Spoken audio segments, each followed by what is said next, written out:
Sono Michele Valiante, lei è mia moglie Veronica e siamo due imprenditori agricoli. Abbiamo messo su questa azienda nel 2010 e io personalmente sono laureato in agraria, sono un agronomo. Io sono un avvocato, sono laureata in giurisprudenza e ho lasciato la professione forense per dedicarmi alle attività in natura. In particolare seguo, diciamo, l'aspetto amministrativo dell'azienda sua e anche dell'azienda mia, perché noi ne abbiamo due di aziende agricole, quindi mi occupo di questo e della promozione, diciamo così, aziendale per quanto riguarda i progetti didattici con i bambini, con le famiglie, quindi per vivere un'esperienza in natura qui da noi.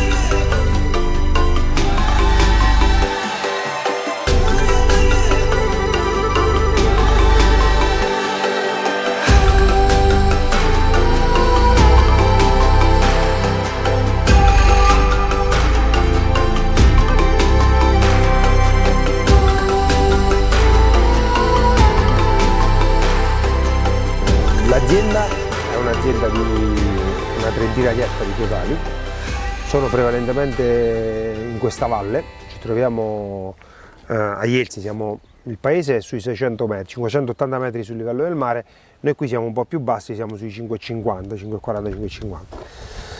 Siamo in una valle, questo incide su quello che noi andiamo a coltivare, sui prodotti che dobbiamo mettere, su quando seminarli, quando raccoglierli. La gestione dell'azienda è a livello familiare, cioè lavoriamo io, mia moglie, i miei zii, diciamo che siamo tra le 4 e le 6 persone. Riguardo alla scelta dell'apertura di questa azienda, la scelta del posto, io sono nato e vissuto qui in questi terreni, in questa campagna. La scelta di rimanere qui è stata legata a un amore per questo territorio, perché è il mio territorio. Io e mia moglie insieme abbiamo scelto di non andare fuori. L'azienda è un'azienda che cerca il ciclo chiuso, quindi tutto il fabbisogno di cereali dei miei animali, dei nostri animali, lo produciamo in azienda. Stessa cosa in azienda cerchiamo di produrre le sementi per l'anno successivo, quindi tranne qualche volta che abbiamo necessità magari di inserire un prodotto nuovo, tendenzialmente noi non compriamo nulla all'esterno, a partire dalla semina fino al prodotto finito.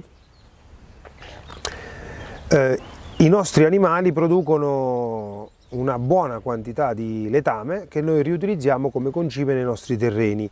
Sicuramente lo utilizziamo nei terreni più vicini, perché è costoso trasportare il letame negli appezzamenti più lontani. Per ovviare al problema della sostanza organica, quindi del consumo di sostanza organica con le coltivazioni, ho impiantato una rotazione su 6-7 anni su ogni terreno, con la presenza di 3-4 anni di un erbaio di leguminose che migliora di molto la struttura del terreno. Tra le leguminose la pianta che ho scelto è la lupinella. La lupinella permette di avere un ottimo foraggio per gli animali, con 2 tagli almeno in un anno, ma soprattutto ha una radice che si approfonda molto e rilascia nel terreno una buona quantità di azoto. Insieme alla lupinella ho mischiato in questo erbaio la sulla, che ha invece un'azione anche meccanica sul terreno, perché la radice della sulla è una radice molto grossa e profonda, quindi oltre alla radicazione normale ha un effetto di rottura delle croste che si formano durante le attività di aratura, che la crosta di lavorazione si forma sempre. Un altro allevamento è l'allevamento dei maiali che, come ho accennato prima, noi abbiamo scelto di voler allevare maiali all'aperto, quindi stiamo crescendo un paio di femmine, un paio di scrofe che appena possibile, in questi giorni è stato piovoso, ma appena possibile andranno fuori, andranno a vivere fuori. Abbiamo recintato un pezzo di terreno con degli alberi, con un bosco, e loro vivranno fuori all'aperto. Vivranno all'aperto e avranno con loro i piccoli fino allo svezzamento poi I piccoli li toglieremo, saranno allevati sempre all'aperto ma nel centro aziendale. Una volta all'età di macellazione, al peso di macellazione, saranno poi trasformati in salumi e salami che venderemo nel nostro punto vendita. Noi abbiamo un punto vendita aziendale, ci piacerebbe avere all'aperto anche i vitelli. Sui vitelli il discorso è un pochettino diverso, perché i vitelli hanno bisogno di una grande estensione di terreno per poter vivere completamente all'aperto. Però è vero che nel retro della stalla faremo un recinto per poter permettere agli animali di fare dentro o fuori, di stare un pochettino meglio.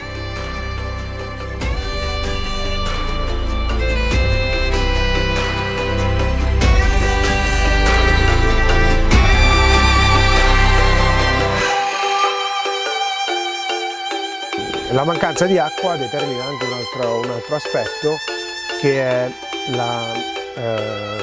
la riduzione delle produzioni. Noi in azienda questi cambiamenti climatici li stiamo sentendo, ma in maniera più delicata rispetto ad altre aziende agricole moderne, per due motivi. Il primo motivo è che noi abbiamo sempre cercato di non spingere troppo nella produzione. Per esempio, riguardo ai cereali, sia l'orzo che utilizzo per gli animali, il favino che utilizziamo per gli animali, o il grano duro che produciamo, noi abbiamo delle varietà tradizionali, abbiamo scelto queste varietà che sono tradizionali, che risentono meno del cambio di temperatura. Io l'anno scorso, l'altro anno, per 3-4 anni di seguito, la produzione per ettaro del grano Senatore Cappelli è rimasta costante, più o meno quella. Abbiamo avuto una piccola flessione l'anno scorso di qualche quintale, ma poco. Diciamo che io mi attesto tra i 25 e i 30 quintali per ettaro, cosa che con i grani tradizionali, i grani moderni, non tradizionali, con i grani moderni, le varietà moderne, hanno avuto una riduzione del 50% del prodotto. Questo è dovuto al fatto che i grani tradizionali, non essendo molto spinti, riescono a ottimizzare meglio quello che trovano nel terreno. I terreni danno una maggiore disponibilità di sostanza organica, di sostanze nutritive, e i grani e le varietà tradizionali vivono meglio. Su questo, per esempio, una cosa particolare, è un po' tecnica, però è una cosa particolare, perché incide la temperatura sulla disponibilità dell'azoto. Gli ultimi studi hanno in qualche modo dimostrato che i microrganismi del terreno, che devono dare la disponibilità dell'azoto, che l'azoto è il principale prodotto per le coltivazioni, i microrganismi che stanno normalmente nel terreno si sviluppano, proliferano, poi muoiono, i loro corpi restano nel terreno e danno questa disponibilità di azoto. Con il calo delle temperature e la riduzione dell'acqua, questi microrganismi si sviluppano di meno, se ne fanno di meno, vivono di meno, crescono di meno, e c'è minore quantità di azoto disponibile per le piante. Una pianta come il grano Senatore Cappelli o il frassineto, che non sfrutta molto il terreno, vive lo stesso. Una pianta come i grani molto proteici delle aziende sementiere invece hanno bisogno di una grande quantità di azoto. Non trovandola nel terreno, hanno bisogno che gli agricoltori glielo danno, ma l'azoto che trovano nel terreno non è uguale a quello che si dà come concime, e questo determina i danni. Noi come interveniamo? Uno, la scelta dei prodotti, quella è la base. Cerchiamo di mantenere il più possibile la copertura vegetale sui terreni, cerchiamo di non anticipare troppo le arature, perché più tempo il terreno rimane scoperto, più si rovina, più si asciuga. Cerchiamo di mantenere le alberature perimetrali o dentro ai campi, laddove ci sono gli alberi, cerchiamo di lasciarceli, non li andiamo a togliere, anche se ci danno fastidio quando dobbiamo girarci intorno per lavorare. Per quanto riguarda l'orto, pratichiamo una pacciamatura di paglia per evitare di lasciare l'orto scoperto, cosa che magari 15 anni fa non era così necessaria, era una cosa che migliorava, però alla fine se non la facevi andava bene lo stesso.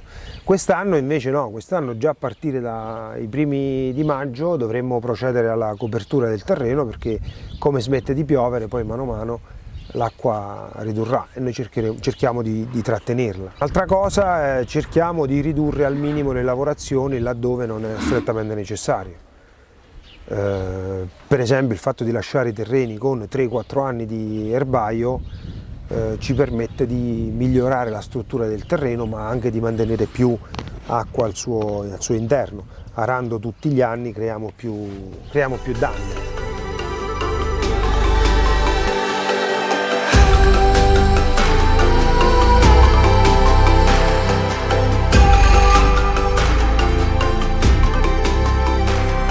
Riguardo alla mia formazione, sicuramente i miei studi agronomici sono utili per affrontare non solo la gestione ordinaria dell'azienda, ma anche per cercare di utilizzare nuove tecniche che possano aiutare l'azienda, aiutare i terreni a produrre sempre meglio e ad affrontare i cambiamenti climatici.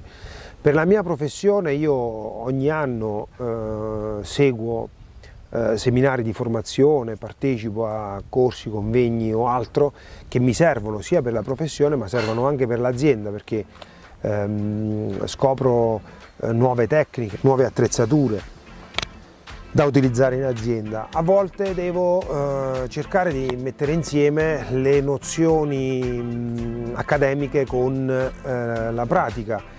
E devo dire che questo mi viene bene perché, avendo una formazione tecnica, essendomi laureato in questa materia, riesco a mettere insieme le due cose. Immagino che verrebbe più difficile per un agricoltore che non ha una formazione, quindi ritengo che la formazione è molto importante per gli agricoltori. Credo che l'azienda in futuro avrà dei cambiamenti. Diciamo che io applico alla nostra azienda il concetto della resilienza. L'agricoltore di per sé è resiliente perché deve adeguarsi a quello che l'ambiente gli dà, a quello che l'ambiente fa. Non esistono due stagioni perfettamente uguali, questo non è mai successo, figuriamoci adesso con tutti questi cambiamenti. Quindi dovremmo adeguarci, magari non produrremo più la varietà di orzo che sto coltivando adesso, ne utilizzeremo un'altra, oppure scoprirò che in questo territorio, per esempio, l'olivo non era stato mai coltivato, invece l'ambiente mi permetterà di coltivare l'olivo, possiamo fare anche quello. Quindi siamo pronti ad affrontare quello che il futuro ci darà. Certo, non mi piace essere fermo, soffermarmi su un unico aspetto. Io a volte mi capita di parlare con alcuni colleghi che si preoccupano di non riuscire più a produrre grano, ma non è detto che dovremo produrre grano sempre. Forse ci saranno altri prodotti che renderanno di più. Ora io devo utilizzare dei prodotti da dare ai miei animali, ma gli animali possono mangiare tutti i cereali, non è detto che debbano per forza mangiare l'orzo, il triticale e il favino che sto utilizzando adesso. Magari dovranno adeguarsi a un altro prodotto e questo è quello che farò nel futuro, in attesa che i miei figli facciano la loro scelta.